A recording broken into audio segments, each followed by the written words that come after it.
Geelong and District Football League would like to thank the following sponsors: Smith's Holden, Buckley's Entertainment Centre, Corio Bay Health Group. And welcome back. Another Saturday morning we look forward to Alex Tigani with the Colt segment. Tell us what's happening, mate. Well, you'd be happy to find out that North Geelong held off Bannockburn to 2 goals in the qualifying final, and an 80-point win saw them into this week's semi-final. So we caught up with the boys in the winning rooms. Well, North Geelong have triumphed in this qualifying final. Coach, Jeff, tell us what were the words before the game? Yeah, basically, we lost to Bannockburn earlier this year, so it was pretty easy for us to motivate ourselves. They were a pretty strong side. We beat them by maybe 30 points last time, so the motivation was pretty easy for the boys to find.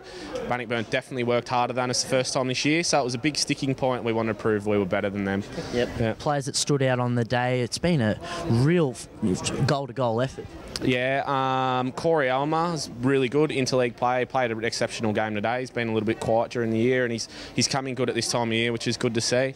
And the usual guys up forward, Blake Podner and Charlie Farrell, and Trent Smith played pretty well, I thought. Yep. We'll get to Trent Smith in a second, but you're going to face Corio now. Are they the team to beat in the competition? Yeah, without a shadow of a doubt. We beat Corio earlier on in the year when they had a few of their boys in the seniors.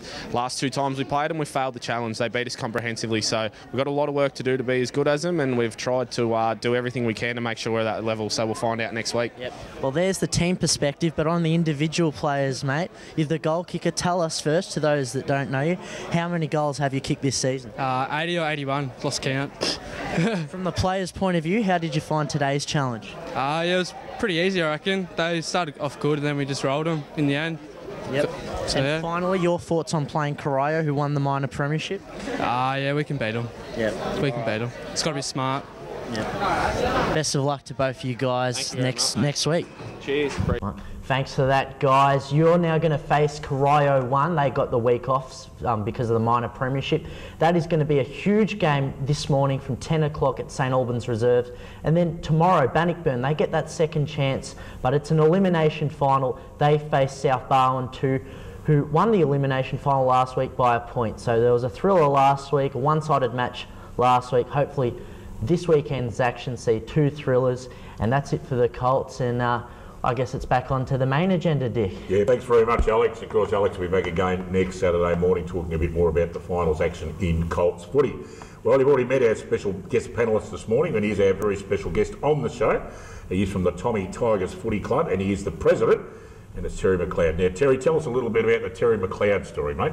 How long have you been at Thompson, and how long have you been president for? I've been at Thompson since I was a little nipper, and that's left, at least 70 years now. Yes, left in 1989 and went to Port Douglas for 18 years and came back. And why would you want to come back from Port Douglas in the middle of winter? Just for football, yeah. But it's I've been president. This is my first year as president, yep. And obviously received something very good there for that. But we're working hard for next year, and it's just not normal for the Tommy Tigers to be on the bottom of the ladder. No, it's something we've never seen for a long time. Well, that's right, Dick. It's our we've been in the finals for 17 of the last 20 years, and our members aren't used to it, but we'll work our way out of it. And your family's played an enormous role with the Tommy Tigers. Tell us a little bit about the family connection.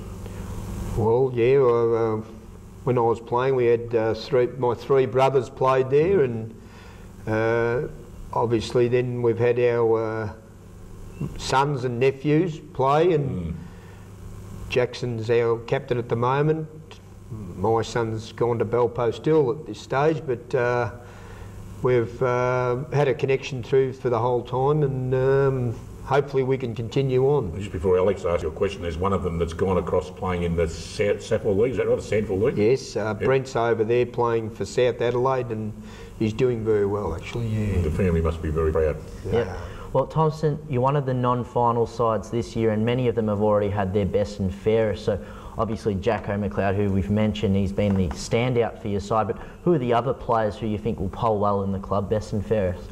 Oh, we've got both Hoons, Brad and Jason, they'll poll well, and we had a player in the back line, but he done his knee very early, and it was only hanging together by by skin actually. It was one of the worst knee injuries we've had, so he'll pole well. But the club, I think Jacko is the standout. We needed probably 2 or 3 of him, and we didn't have them, so yep. He'll win it, I'd say. It's not just the players on the field that count. So obviously you've put hours of work off the field, as has Stuart Jones. In his first year as coach, he was actually sitting in that chair a few weeks back on our panel. How have you found his season, considering the pressure the club was going in through the pre-season?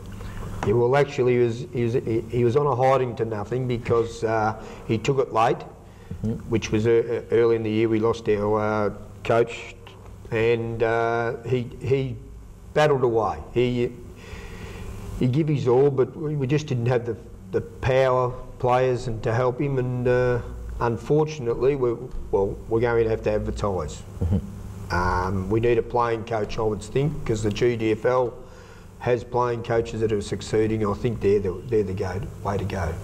You're going to settle up again next year and put your hand up if they'll have you again for president's role again? If they'll have me, Dick, yes. There's only one way to go now, it's up, isn't it, mate? That's correct. Yeah, look, there is a bit of a tradition that goes on, and it's not one of the happiest things to actually happen to you, but you did win the wooden spoon, mate, unfortunately. It's a little bit of an urban legend in football, the old wooden spoon, isn't it?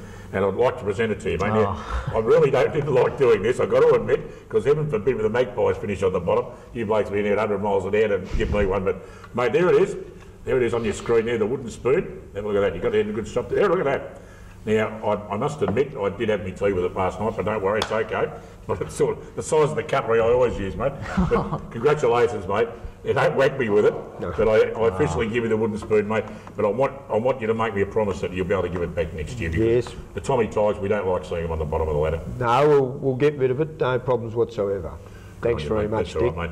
Just a couple of quick questions. Your renovations out there have been extraordinary, haven't they, at the John Mitchell Pavilion? It's just a magnificent setup out there, and it can only go up from there. I mean, obviously you've got plans ready for next year, and just take it from there, and hopefully be a good season. Yeah, hopefully it'll be a good season. Now, renovations have been good. The facilities, we've got a good coach's room, nice and big, and then we've got 100 feet goalposts. Very tall goalposts. You can see from the moon. Bungee jump off. Geelong Amateurs trained there last Saturday, and they were very impressed with the facilities, so we might get a couple of them if we're lucky. Well, there you go, eh? So it's all looking good. Well, thanks, mate. I know you're going to stick around for the last segment to give us a preview of today's and tomorrow's games, but officially, thanks for coming in as president of your very proud club, and I just wish the Tommy Tigers all the best for 2015. Thanks very much, Dick. No worries, Alex. Mate. Good on you, mate. Terry MacLeod, the president of the Tommy Tigers. An unfortunate presentation we had to make, but you just got to do what you've got to do. We're going to take a break and come back and talk about all the action on this afternoon and tomorrow. The following sponsors: Smith's Holden, Buckley's Entertainment Centre, Corio Bay Health Group, Blood Suzuki,